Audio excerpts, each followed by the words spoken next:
नमस्कार मित्रांनो, कोंढाण्याच्या लढाईमध्ये किल्ला ताब्यात आला, पण सैन्याचे सेनापती तानाजी मालुसरे धरातीर्थी पडले.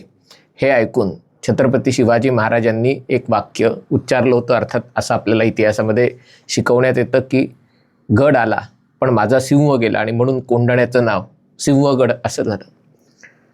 आज ही गोष्ट आठवण्याचं कारण म्हणजे जवळपास 36 तासानंतर अमेरिकेने F-15E विमानाचे एअरमन, जे अमेरिकेच्या हवाई दलामध्ये कर्नल या रँकवर होते, त्यांना मृत्यूच्या दाढेतून यशस्वीरित्या सोडवून आणलं. अशा प्रकारची कारवाई इतिहासात दुर्मिळ आहे, कदाचित पहिल्यांदाच झाली असेल. कारण एरवी जेव्हा विमान कोसळतं आणि त्यातले पायलट इजेक्ट बटन दाबून जमिनीवर उतरतात तेव्हा त्यांना एकत्र वाचवण्यात येतं. या कारवाईत पायलटला लगेच वाचवण्यात आलं, पण एअरमन जो त्याचे सहकारी आहे, म्हणजे सगळी तिथली शस्त्रास्त्र याचंही व्यवस्थापन करतात, तो 36 तास एकटा होता. आणि इराणचं सैन्य, सामान्य म्हणजे तिथले स्थानिक लोक त्याच्या मागावर होते, आणि त्याला सोडवण्यासाठी जी यंत्रणा अमेरिकेने राबवली तिचं निश्चितच कौतुक करायला पाहिजे. पण तरी देखील या मिशनच्या शेवटी अमेरिकेलाही त्याचा एक मोठा फटका बसला. तो मी लवकरच सांगणार आहे, कारण अमेरिकेची 2 C-130 विमानं आणि एक विमान किमान $15 कोटी असतं. म्हणजे जवळपास $30 कोटी नुकसान एका सैनिकाला सोडवण्यासाठी अमेरिकेचं झालं, आणि बाकी कारवाईचा खर्च वेगळा. पण $30 कोटी म्हणजे आपल्याकडचे जवळजवळ 300 कोटी रुपये. पण सैन्याचा नियम असतो अमेरिकेसाठी, ही महत्त्वाची गोष्ट आहे की आपल्या सैनिकाचे प्राण सगळ्यात महत्त्वाचे, ते वाचवण्यासाठी कितीही खर्च करावा लागला तरी तो करायची तयारी आहे. आणि खास करून तेव्हा जेव्हा निवडणुकांचं वर्ष आहे, आणि जर हा एअरमन इराणच्या ताब्यात गेला असता तर ट्रम्प यांना ही निवडणूक आणखी महागात पडली असती. जेव्हा हे विमान अपघातग्रस्त, म्हणजे त्याला इराणच्या अँटी एअरक्राफ्ट गननी लक्ष केलं, तेव्हा हे दोघं पायलट आणि एअरमन उतरले. पायलटला वाचवण्यात यश आलं, 2 वेगवेगळ्या ठिकाणी लँड झाले. एअरमन थोडा जखमी झाला होता, परंतु त्यांनी जवळपास 7,000 फूट डोंगर, कारण हा ज्या भागात हे सगळं झालं तो सगळा पर्वतमय प्रदेश आहे, आणि इराणच्या लोकांच्या किंवा सैनिकांच्या किंवा त्यांच्या ज्या तपास पथकांच्या हाती पडू नये म्हणून हा एअरमन त्या अवस्थेत जवळपास 7,000 फूट चढाई करून डोंगरावर गेला, आणि तिथे एक कपारीमध्ये तो दडून बसला. जवळपास 36 तास तो त्या ठिकाणी होता, 36 तास अन्न पाण्याशिवाय.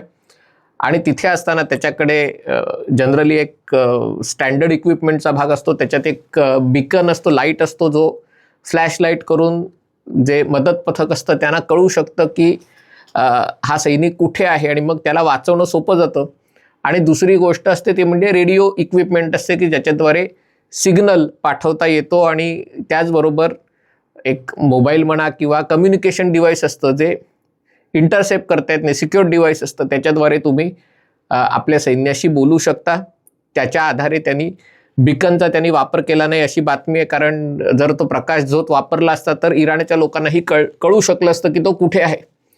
आणि त्यामुळे मुख्यतः रेडिओ सिग्नलच्याद्वारे त्यांनी आपली जागा अमेरिकेपर्यंत पोचवली. अर्थात ते शोधणं अतिशय अवघड होतं, कारण पर्वतमय प्रदेशात साधारणतः जरी जागा कळली तरी नेमकी जागा शोधणं आणि मग पुढच्या कारवाईची योजना बनवणं हे काही सोपं काम नसतं.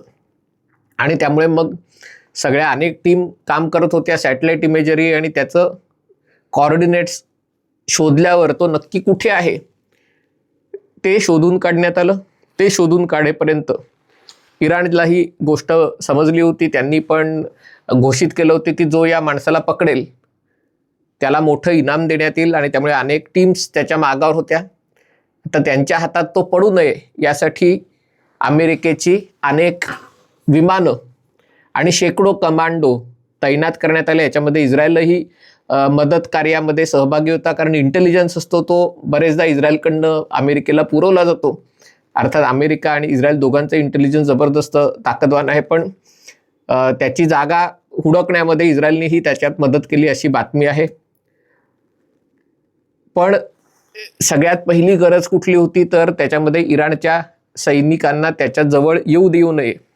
त्याच्यासाठी 2 गोष्टी करण्यात आल्या. अमेरिकेने आपल्या खबरींमार्फत एक बातमी पसरवली की हा जो एअरमन आहे तो सापडलेला आहे आणि अमेरिकन सैन्य त्याला जमिनी मार्गे, कारण तो इराणच्या नैऋत्य भागामध्ये किंवा पश्चिम नैऋत्य भागामध्ये होता, तिकडनं इराकची सीमा जिथे अमेरिकेचं तळ आहेत, कुवेत, हे सगळं जवळ आहे आणि त्यामुळे जमिनी मार्गे त्याला अमेरिका इराण बाहेर काढण्याचा प्रयत्न करत आहे.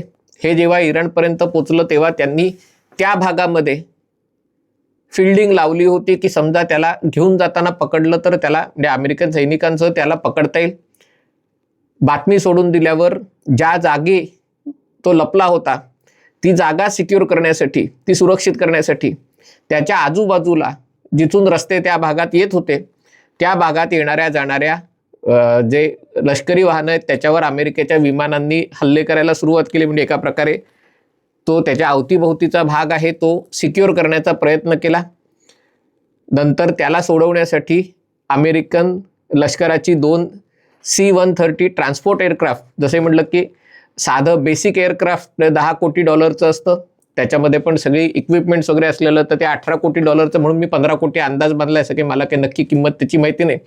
पण सगळ्या गोष्टींनी सुसज्ज विमानाची किंमत साधारणतः $18 कोटी इतकी असते. आणि ही जी विमानं आहेत खास करून जी सैनिकांना वाचवण्यासाठी वापरली जातात ती सर्व यंत्रणांनी सुसज्ज असतात. ती 2 विमानं, म्हणजे एक स्पेशल एअरबेस तयार केला, कारण ही विमानं मैदानी प्रदेशामध्ये लँड करू शकतात, त्यांना काही रनवेची आवश्यकता नसते आणि त्यामुळे हे C-130 एअरक्राफ्ट 2 उतरवण्यात आली. त्याच्यातनं शेकडो कमांडो, नेव्ही सील्स अमेरिकेचे, ते जमिनीवर उतरले आणि त्यांनी या ठिकाणी जिथे तो एअरमन होता तिथे जाऊन त्याला सोडवण्याचे प्रयत्न सुरू केले. हे होत असताना बाकीची लढाऊ विमानं अमेरिकेची म्हणजे त्या इराणमध्ये त्या आकाशात घिरट्या घालत होती. तरी देखील इराणच्या सैनिकांना ही गोष्ट समजली आणि प्रत्येक जेव्हा हे सोडवायला तिकडनं पुढे जात होते, कारण विमानं एका ठिकाणी उतरली, कारण विमानं मैदानी प्रदेशात उतरू शकतात. तो सैनिक होता तो 7,000 फूट उंच कपारीत जाऊन लपला होता, डोंगरावर चढून कपारीत जाऊन लपला होता. त्याला तिकडे जाऊन उचलून पुन्हा जमिनीवर आणणं, या प्रयत्नात जे नेव्ही सील गेले होते त्यांनी त्याला शोधलं, त्यांनी त्याला उचलून खाली आणलं. तोपर्यंत ही जी अमेरिकेची C-130 विमानं आहेत ती नादुरुस्त झाली. बघा तुम्ही विचार करा काय काय होऊ शकतं. ही C-130 विमानं नादुरुस्त झाली आणि त्याच्यामुळे मग 3 नवीन विमानं मागवण्यात आली. ती विमानं येईपर्यंत इराणचं सैन्य तुकड्या जवळ आल्या, त्याच्यामध्ये गोळीबार सुरू झाला. याच्यामध्ये काही जण जखमी झाले असं म्हणतात, पण इराणचे लोक जखमी झाले किंवा मारले गेले असं म्हणतात. हे होत असताना ती 3 विमानं आली आणि त्याच्यामध्ये लोड करून हे सगळे कमांडो आणि तो जखमी सैनिक हे सगळे इराणच्या बाहेर गेले. हे बाहेर जात असताना ती जी C-130 विमानं आहेत ती बंद पडली होती, ती सुरू होईनात. ती इराणच्या ताब्यात पडू नये, कारण एकदा इराणच्या ताब्यात पडलं की इराणचे लोक रिव्हर्स इंजिनिअरिंगमध्ये आणि याच्यामध्ये अतिशय एक्सपर्ट आहेत. ती विमानं ताब्यात मिळाली असता इराणनी त्याचं प्रदर्शन केलं असतं की बघा कशी आम्ही अमेरिकेची विमानं स्वतःच्या ताब्यात घेतली आणि त्यातली आतली सगळी यंत्रसामुग्री घेऊन त्याच्यावरनं गोष्टी शोधून तशा गोष्टी तयार करणं, चोरी करणं, या सगळ्या म्हणजे तंत्र. इराणचे लोकही हुशार लोक आहेत, ते काही मठ्ठ लोक नाही आहेत आणि त्यामुळे शत्रूच्या हातात ही विमानं पडू नयेत म्हणून ही दोन्ही विमानं अमेरिकेनीच उद्ध्वस्त केली. अर्थात डोनाल्ड ट्रम्प यांनी जेव्हा याबद्दल पोस्ट केली तेव्हा त्यांनी त्याच्यात अमेरिकेची विमानं उद्ध्वस्त झाली हे काही सांगितलं नाही. त्यांनी कशा प्रकारे आम्ही अमेरिकेसाठी सैनिकाचा जीव अतिशय महत्त्वाचा आहे आणि आम्ही आमच्या सैनिकाला वाचवण्यासाठी काही करू शकतो, अर्थात हे राजकीय नेत्याला शोभेल असं त्यांचं वक्तव्य होतं.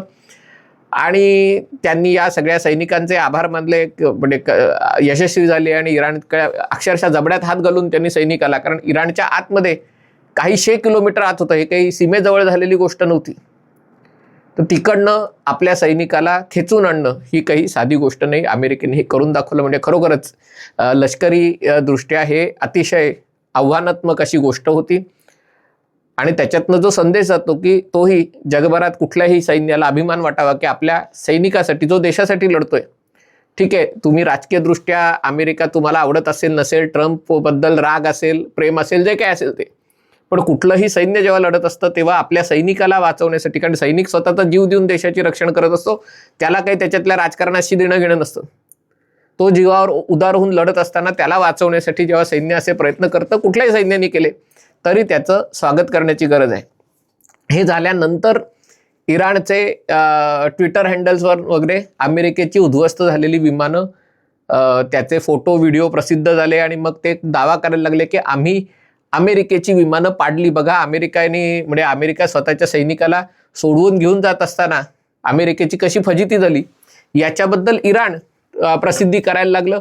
आणि मग बहुतेक ही बातमी अमेरिकेला अधिक तपशिलांसह जाहीर करावी लागली. अर्थात ते वेगवेगळ्या न्यूयॉर्क टाइम्सने याच्याबद्दल सविस्तर वार्तांकन केलंय, पण याच्यामध्ये 2 C-130 विमानं अमेरिकेला नष्ट करावी लागली. म्हणजे लष्करीदृष्ट्या जीव वाचला, अतिशय महत्त्वाचं आहे, कारण नंतर त्याची राजकीय किंमत ट्रम्प यांना मोठ्या प्रमाणात चुकवायला लागली असती. परंतु $30 कोटी हा आकडा साधा नाही. किती लोक त्याच्यात जेवू शकतात, किती लोकांचं शिक्षण, म्हणजे शेवटी प्रत्येक शस्त्रास्त्र, विमान, हेलिकॉप्टर, मिसाईल, त्याच्या खर्चामध्ये अनेक गोष्टी होऊ शकतात. पण $30 कोटी इक्विपमेंट्स किमान उद्ध्वस्त झाली आणि बाकी जो काही खर्च आला शेकडो लोकांना पाठवण्याचा, विमानं पाठवण्याचा, तो वगळता. पण या सगळ्या गोष्टी या युद्धामध्ये घडत आहेत. म्हणजे एका प्रकारे या युद्धावर नंतर अनेक चित्रपट बनवू शकतील, अनेक मालिका बनवू शकतील, पण प्रत्यक्षात मात्र जे लोक हे युद्ध लढत आहेत त्यांच्यासाठी हा अनुभव, आणि त्याचं नियोजन करणारे लोक, हे सगळं ऑपरेशन राबवणारे लोक, त्यांच्यासाठी हा अतिशय साहसी अनुभव असावा. परंतु जसं झालं की जो सिंह होता, जो कमांडो, म्हणजे जो काही पायलट होता, एअरमन होता, त्याला वाचवण्यात यश मिळालं. पण त्याला वाचवताना गड नाही, पण गडाचे 2 बुरुज, 2 विमानं मोठी, म्हणजे C-130 ही भारताने पण अमेरिकेकडनं विकत घेतलेली आहेत. आता त्यातली काही विमानं आपण भारतामध्ये बनवतोय, पण ही विमानं उद्ध्वस्त होणं अमेरिकेसाठी आर्थिकदृष्ट्या हा खूप मोठा फटका आहे. हा व्हिडिओ आपल्याला आवडला असेल तर कृपया लाईक करा, शेअर करा आणि चॅनल सबस्क्राईब करायची विनंती आहे. तुर्तास इथेच थांबतो. पाहत रहा MH48.